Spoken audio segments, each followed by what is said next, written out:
Did ancient humans worship ghosts? Something is buried under every house of worship ever built. Not metaphorically, literally. Archaeologists keep finding them. Bones, offerings, evidence of something older than religion as we understand it.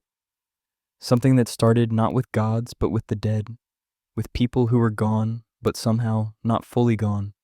The answer to where worship actually came from would surprise most people alive today, because it doesn't start in a temple. It doesn't start with a priest. It starts with a grave dug by hands that looked almost exactly like yours, packed with food, with tools, with flowers, as if the person inside might need them, as if they were still somewhere nearby. Go back roughly 300,000 years. Your ancestors are living in small bands across Africa, Europe, and Asia. They bury their dead. We know this because the graves are still there. At Shanidar Cave in Iraq, a Neanderthal burial site roughly 60,000 years old contained pollen from at least 8 different flowering plants. Someone placed those flowers. Someone thought it mattered. And here's the part that changes everything you thought you understood about ancient human belief. The act of burying the dead with objects and offerings is not religion, not yet. It is something older. It is the assumption that the dead are still present, still aware, still capable of receiving what you leave for them. That assumption is where ghost belief begins, not as folklore, not as superstition, as a working theory about how the world operates. Animism is the name we give it now, the belief that everything contains a spirit. Rocks, rivers, animals, and, most urgently, the people you loved who stopped breathing. Pre-literate societies across every continent held this framework. Every one of them. There are no exceptions in the archaeological record. Shamanic burials have been found from Tanzania to the Czech Republic, from South America to Siberia.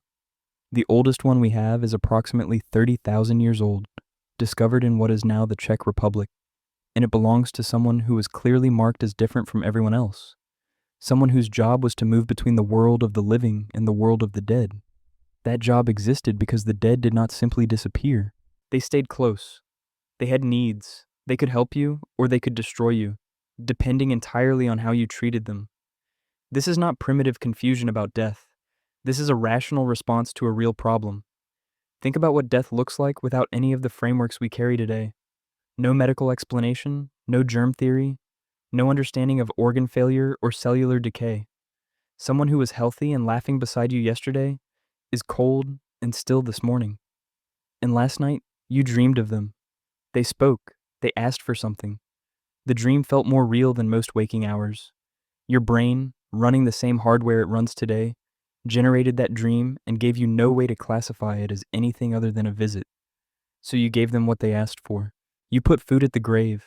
You burned offerings. You built a small fire near where they were buried so their spirit would have warmth.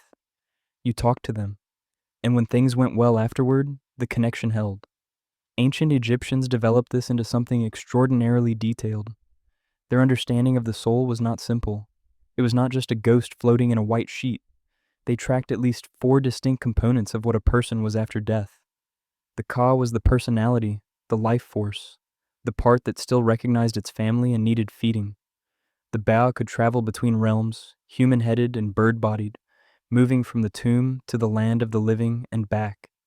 The Shuyet was the shadow form, and the Aksh was what a person became after successful passage through judgment, the immortal aspect, and crucially, the one most likely to get involved in the business of the living when something had gone wrong. That is 4 different categories for what we casually call a ghost. This was not the belief system of people who hadn't thought carefully about death. This was the opposite. These were people who had thought about almost nothing else. One of the oldest ghost stories ever recorded comes from Egypt, written during the Ramesside period. A priest named Khonswemheb is approached by a man who spent the night near a tomb in the Theban necropolis and was woken by the ghost inside it.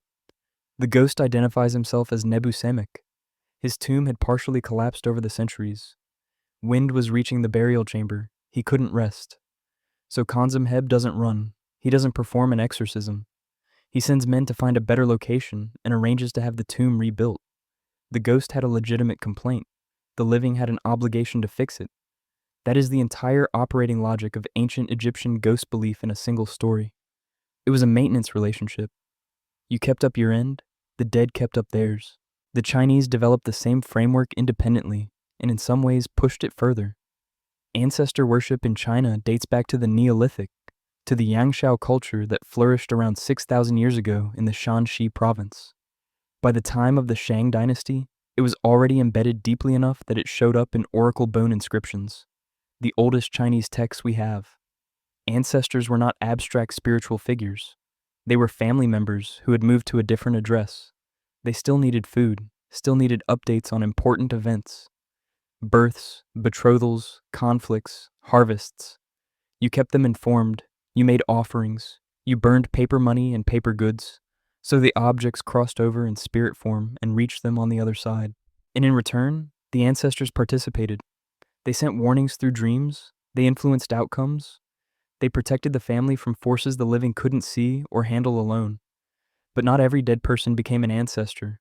This is where it gets darker. The Chinese made a precise distinction. A person who died of illness or old age, properly mourned and buried with the right rites, became an ancestor. Benevolent, helpful, part of the family structure, just on a different plane. But a person who died violently, before their time, through murder or war or disaster, couldn't complete that transition. Those souls became ligui, pernicious ghosts, untethered, angry. They caused illness and misfortune in the living. They were not family, they were a problem that needed management. And so entire ritual systems grew up specifically to deal with them. Exorcisms, amulets, offerings left at crossroads, prayers addressed not to beloved grandparents, but to the hostile and restless dead who had nowhere to belong. The ghost festival emerged from this logic. On the 15th day of the 7th lunar month, the barrier between the living and the dead thins. The dead can cross back. All of them, including the hungry and the lost. Families prepare special food. They burn offerings. They release paper lanterns onto rivers to guide wandering souls toward rest. This festival continues today, thousands of years after the Shang dynasty collapsed, because the underlying belief never fully left. You keep the dead fed and the dead leave you alone.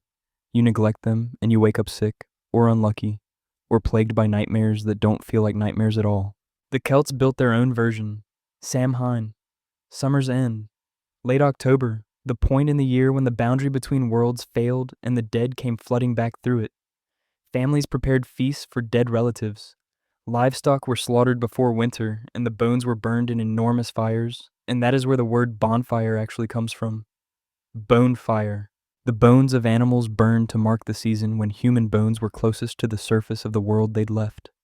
The same logic holds in Aztec and Maya traditions, in Yoruba practices, in the Shinto observance of Obon in Japan. Pick any point on the map, dig down far enough, you find the same thing. The dead are still present. They have needs. You had better address them. What does it mean that this pattern appears on every continent without exception? It means that ghost belief is not a cultural accident. It is not something one civilization invented and passed to others. It is what human brains produce when they try to make sense of death without any of the insulating frameworks modernity provides. The grief is real. The dreams are real. The experience of feeling watched or accompanied or visited, those experiences are universal. In ancient humans, who are not less intelligent than you, who are running the same neural hardware you are running right now, built entire ritual systems to address that experience in practical terms. Worship did not start with distant, abstract gods living beyond the sky.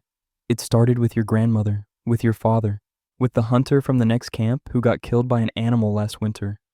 It started with people you knew who were suddenly, inexplicably gone, and with the gnawing sense that gone did not mean entirely absent. The Romans kept small shrines in their homes called lararia, dedicated to the lairs, the protective spirits of deceased family members. Not in a temple somewhere outside, inside the house, at the hearth, where the family ate, where children played. The dead were part of the household, consulted before major decisions, offered wine and food on important days, thanked when things went well. In West African traditions that understanding never disappeared, ancestors are not history, they are participants. The line between the living community and the dead community is administrative, not absolute. You address both in the same breath. Ancient Scandinavian tradition added an extra layer of anxiety to all of this. The Draugr, the restless dead, could leave the grave physically, not as a vision, not as a dream visitor. They came back with weight and substance and a capacity for violence that terrified communities for centuries. Special burial rites existed specifically to prevent this. You bound the body, you buried the dead facing down, you placed heavy stones over the grave, you cut off the head in extreme cases. And if someone reported seeing the Draugr walking, you dug up the grave, confirmed the body hadn't decayed correctly, and burned what was left on the spot. The whole village participated, because the failure of one burial was everyone's problem. That terror and the elaborate rituals built around managing it is what worship looks like at its origin point. Not devotion to something beautiful and transcendent. Careful, systematic management of something dangerous and close. Something that knew your name,